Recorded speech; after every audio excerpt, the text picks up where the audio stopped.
The city was a creature of the night, alive with a million blinking lights that painted the darkness in neon colors. Down on the wet streets, the rain had just stopped, leaving the pavement shiny like a black mirror, reflecting all those lights into a blurry, beautiful mess. This was when the city felt most awake, when most people were safe in their homes, but others were just beginning their work. For a young woman named Ayana, the night had taken a very scary turn. She was walking quickly, her heart thumping a nervous rhythm against her ribs. The click of her boots on the wet sidewalk was the only sound she could focus on, trying to block out the world. She was the daughter of a powerful man, a man with many enemies, and she had been told her whole life to be careful, to never let her guard down. Tonight, she had stayed out too late. And now a feeling of being watched crawled up her spine like a cold spider. She turned down a narrower street, a shortcut she suddenly regretted taking. The main lights and sounds of the city felt very far away now. The buildings here were old and quiet. It was then she heard it, the crunch of footsteps behind her that were not there before. Footsteps that matched her pace, then quickened. She dared a glance over her shoulder. Two men dressed in dark clothes were following her. Their faces were hard, their eyes locked on her. Fear, cold and sharp, shot through her entire body. Ayana's mind screamed at her to run, but her feet felt stuck to the ground for a terrifying second. Then instinct took over. She clutched her bag tighter and broke into a sprint. Her breath came in ragged gasps, fogging in the cool night air. The footsteps behind her became louder, faster, pounding against the pavement. She could hear their rough voices now, calling out to her to stop. She rounded a corner, hoping to see an open store or a lit window, but the street was deserted. A hand grabbed her arm, yanking her to a sudden, brutal halt. She cried out, but the sound was swallowed by the vast, uncaring city. One of the men twisted her arm behind her back, while the other loomed in front of her, a nasty smile on his face. "Your father," he sneered, "is going to learn a lesson about messing with us." Ayana squeezed her eyes shut, her mind racing, searching for an escape that wasn't there. This was it. This was how it would end. But the night had other plans. The roar of a powerful, sleek black car echoed down the narrow street. It screeched to a halt just a few feet away, its headlights blinding the men for a moment. The doors opened almost silently, and three figures stepped out. The man who led them was named Jin-Soo. He was young, but he carried himself with an authority that made him seem much older. He wore a dark, finely tailored coat, and his face was like a mask of cold stone. He was a leader, the head of a group that was, by all accounts, a rival to Ayana's own father. He had been on his way to a meeting, his mind on business, when he saw the struggle from the end of the street. The men holding Ayana froze, their confidence melting away into fear. They recognized Jin-Soo immediately. "This is not your business," one of them stammered, trying to sound brave but failing miserably. Jin-Soo didn't even look at the man who spoke. His dark, intense eyes were fixed on Ayana. He saw the terror in her wide, beautiful eyes, the way her whole body trembled. He saw a person, not a rival's daughter. He saw an injustice he could not ignore. He gave a single, almost invisible nod to the two men who stood beside him. What happened next was a blur of swift, efficient movement. Jin-Soo's men were well trained. In seconds, the two attackers were on the ground, groaning, their threat completely neutralized. It was over as quickly as it had begun. The street was quiet again, except for the sound of Ayana's shaky breathing. Jin-Soo walked toward her slowly, so as not to scare her further. He stopped a few feet away. Up close, she could see his face more clearly. He had sharp, handsome features, and a mouth that looked like it didn't smile often. But his eyes, which had seemed so cold from a distance, now held a different emotion, concern. "Are you hurt?" he asked, his voice low and calm, like deep water. Ayana could only shake her head, her words trapped in her throat. She was still trying to understand what had just happened.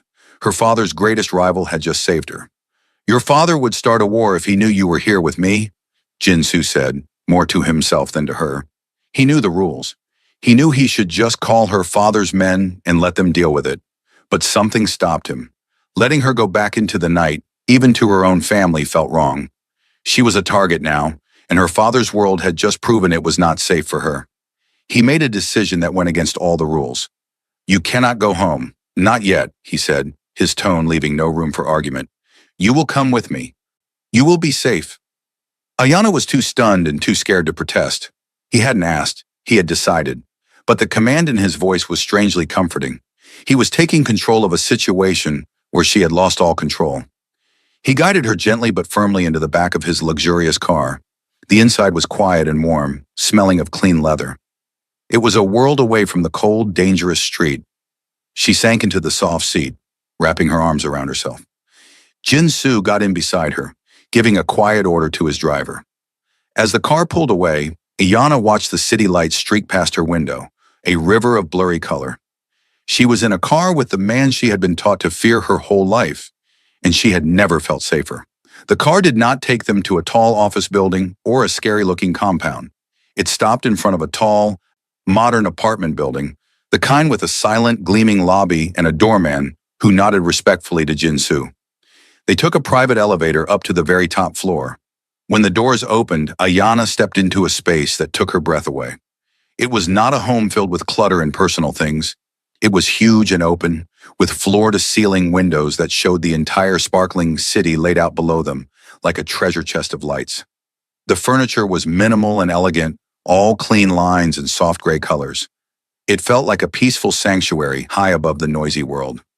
Jin-soo took off his coat and hung it neatly. "This is a safe place," he told her. "No one will find you here. You can have the guest room." He gestured down a hall. He was being polite, but distant. He was her protector, not her friend. Ayana just nodded, feeling very small in the vast, quiet apartment. She found the guest room, which was just as beautiful and impersonal as the rest of the home. She sat on the edge of the large, soft bed, the events of the night finally crashing down on her. The fear, the chase, the rescue. It was all too much. A single hot tear escaped and rolled down her cheek, followed by another. She cried silently for the danger she had been in, for the strange turn her life had taken, and for the confusing kindness of the stern, quiet man in the other room. After a while, there was a soft knock on her door. She quickly wiped her tears away. "Come in," she said, her voice a little shaky. The door opened and Jin-soo stood there, holding a cup of steaming tea. He walked over and placed it on the bedside table for her. He saw the faint tear tracks on her face, but he did not mention them. He just stood there for a moment, looking at her. The silence between them was heavy, but not uncomfortable. It was filled with all the unspoken things, their families, their rivalry, this strange situation. "Thank you," Ayana whispered, looking up at him, "for saving me." Jin-soo gave a slow, single nod. His stone-like mask seemed to soften, just a little around the edges. "You should rest," was all he said before he turned and left, closing the door softly behind him. Ayana picked up the warm cup of tea and held it between her hands, the heat seeping into her cold fingers. She looked out the giant window at the endless city. She was a prisoner in a way, but it was the most beautiful prison she could ever imagine, and her jailer was the most confusing and intriguing man she had ever met. The night was quiet, and for the first time in hours, her heart was calm. The game between their families had changed forever, and neither of them knew it yet. The first light of dawn painted the sky in soft shades of pink and orange, slowly chasing the deep blue of night away over the city skyline. Ayana woke up in the strange, silken sheets of the guest bed for a single blissful moment, forgetting where she was. Then it all came rushing back, the fear, the chase, the calm, commanding voice of Jin-soo. She lay perfectly still, listening to the profound silence of the apartment. It was a different quiet from the one in her own home. Her father's house was silent too, but it was a heavy, watchful silence, filled with the ghosts of arguments and the weight of his business. This silence was peaceful, like the world was holding its breath. She crept out of bed and padded over to the enormous window, pressing her hand against the cool glass.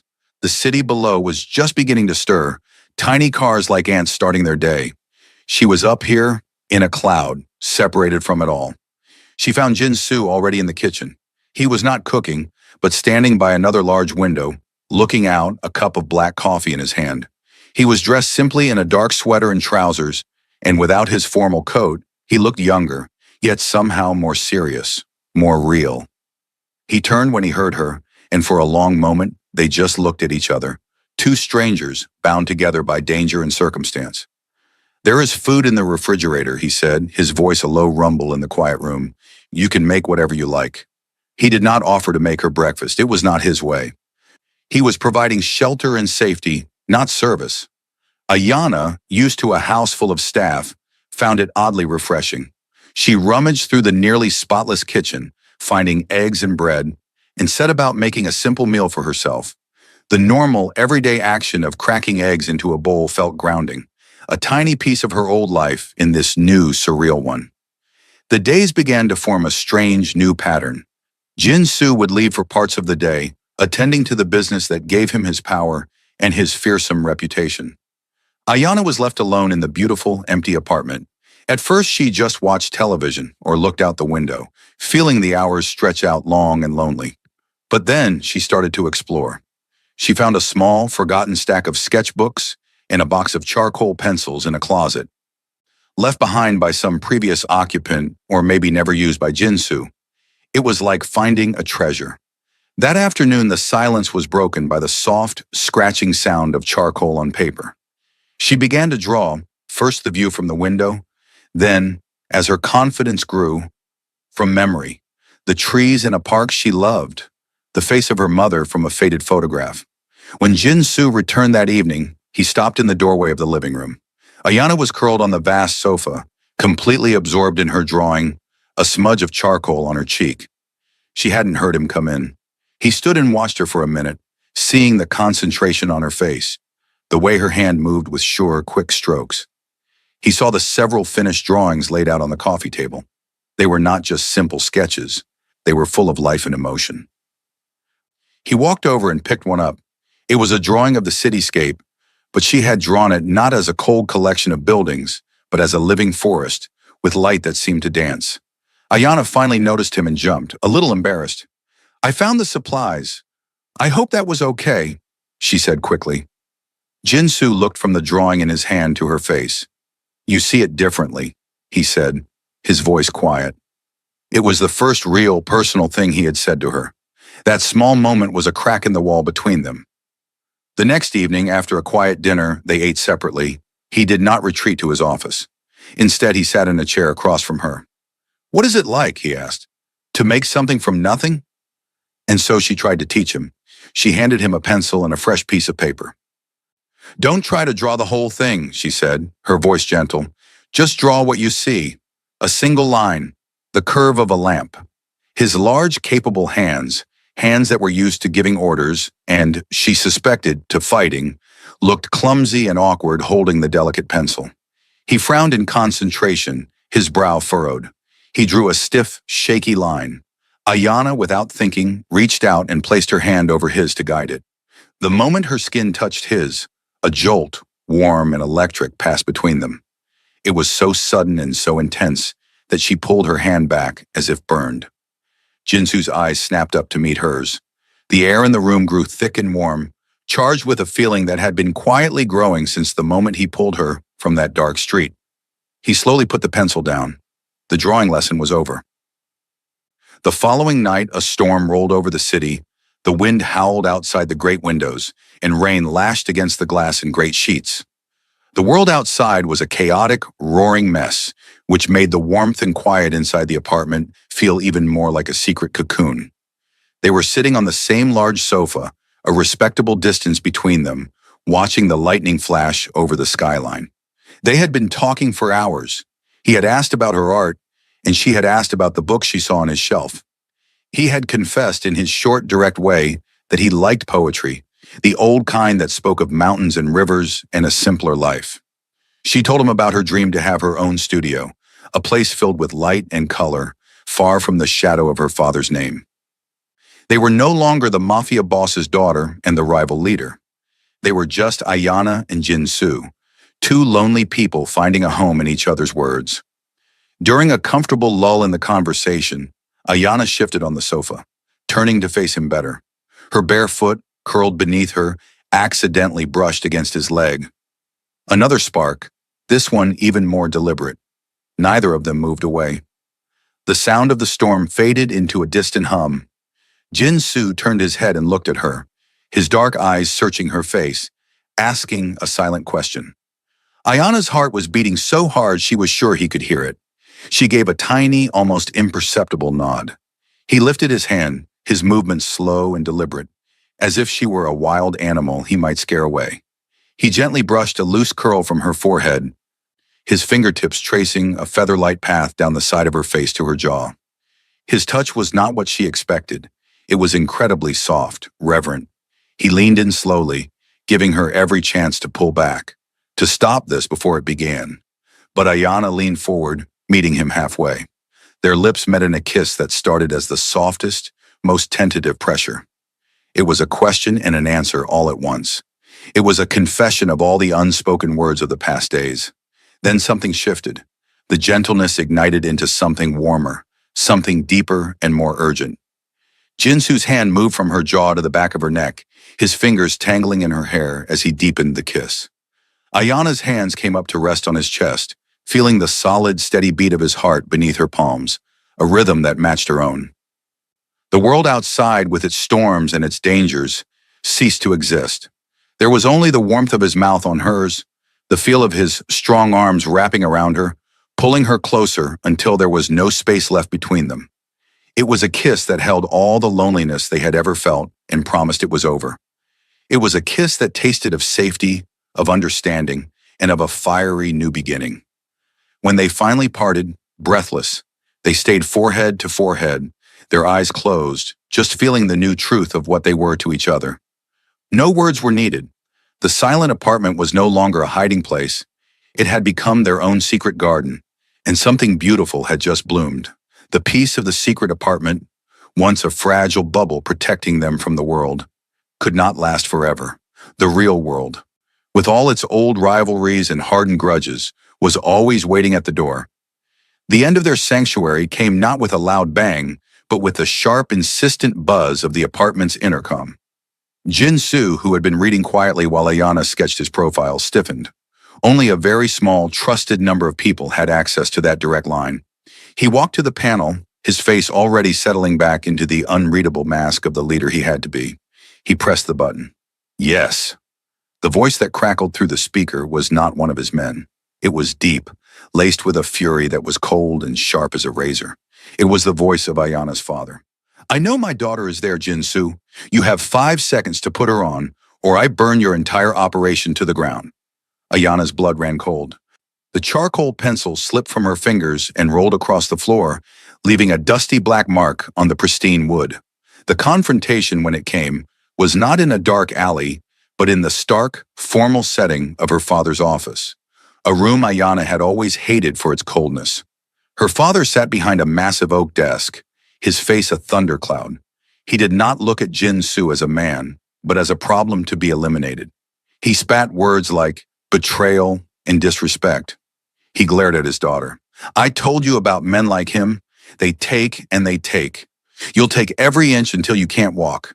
He was using you to get to me. Ayana, who had always been the obedient daughter, felt a new strength solidify inside her, a strength forged in the quiet understanding and gentle touches of the past days. She stepped forward, her voice not a shout, but clear and steady, cutting through her father's anger. You're wrong, she said. He saved me when your world failed to. He protected me when your name made me a target. He gave me a home when yours was a gilded cage. I love him. The words hung in the air, simple and undeniable. Her father was stunned into silence. His plan to scold her back into submission shattered. While Ayana was declaring her truth, Jinsu was undertaking a mission of his own. He went, alone and without his usual guards, to the private study of Ayana's father. It was the most dangerous thing he had ever done, walking into the lion's den unarmed. The bodyguards at the door tensed, but he showed his empty hands. He was admitted. He stood before the older man's desk, not as a rival boss, but as a man. He did not bow, but he showed respect. I did not come to fight, Jinsu stated, his voice calm but firm. I came to ask for your blessing. Ayana's father laughed, a harsh, ugly sound. My blessing? To steal my daughter? Jinsu met his gaze without flinching. I am not stealing her. I am asking to build a life with her. My love for Ayana is more important than any business, any rivalry, any grudge from the past. It is more important than my pride. That is why I'm here asking you. He laid his car keys and his phone on the desk, the symbols of his power and connection. I will walk away from all of it, right now for her. The question is, will you let your own pride destroy your daughter's chance at happiness? There was a long, heavy silence in the study. Ayana's father looked at the young man standing before him. He saw no deception, no cunning plan. He saw only a fierce, unwavering truth. He thought of his daughter's defiant eyes, so like her mother's. He had built his empire on fear and strength, but it had cost him his wife's love and was now costing him his daughter's. He saw the simple, devastating choice: cling to his old war and lose her forever, or lay down his weapons and perhaps, one day, have a family again. He let out a long, weary breath, all the fight draining out of him. He gave a single curt nod. You will stay away from my business, all of it, and you will keep her safe. If you fail, there will be no place for you to hide. It was not a warm blessing, but it was permission. It was a beginning.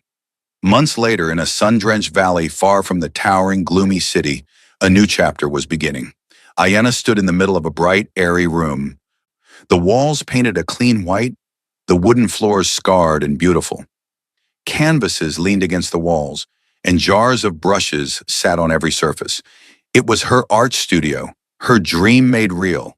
The light streamed in through a large window that looked out onto a green garden. Jinsu had kept his word. He had walked away from his old life, using his sharp mind to build a new, legitimate business, importing art supplies and rare papers. He was in the corner of the studio now, arranging a new shipment of sketchbooks, his movements peaceful and content. He was no longer a leader of men, but he was the king of this small, happy kingdom they had built together. Their wedding was small, held in that very garden behind the studio. There were no powerful guests or extravagant displays. The only people present were a few loyal friends who had stood by them. Ayana's father was there, standing a little apart, his expression, fuza, a mixture of regret and a dawning, quiet pride. Ayana wore a simple, elegant dress the color of sunshine, and Jinsu looked at her as if she had hung the moon and all the stars. They exchanged vows they had written themselves, promises not of obedience, but of partnership, of being each other's safe harbor forever. When the officiant pronounced them husband and wife, Jinsu cupped her face in his hands and kissed her. It was not a kiss of fiery passion like their first, but something deeper, more profound. It was a kiss of promise, of home, of a love that had faced down the past and won. It was a kiss that sealed their forever.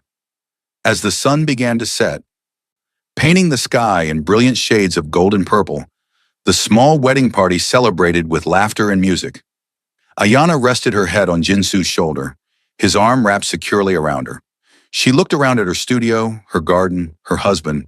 She thought of the terrifying night that had brought them together, the peaceful days that had made them fall in love, and the brave stand that had secured their future. Their love story was not a simple one. It was born from conflict and nurtured in secret. It was a choice they had made every day, a choice to put each other first above all the noise of the world. They had taken a dangerous, sparking wire, and instead of letting it start a fire, they had carefully woven it into something strong.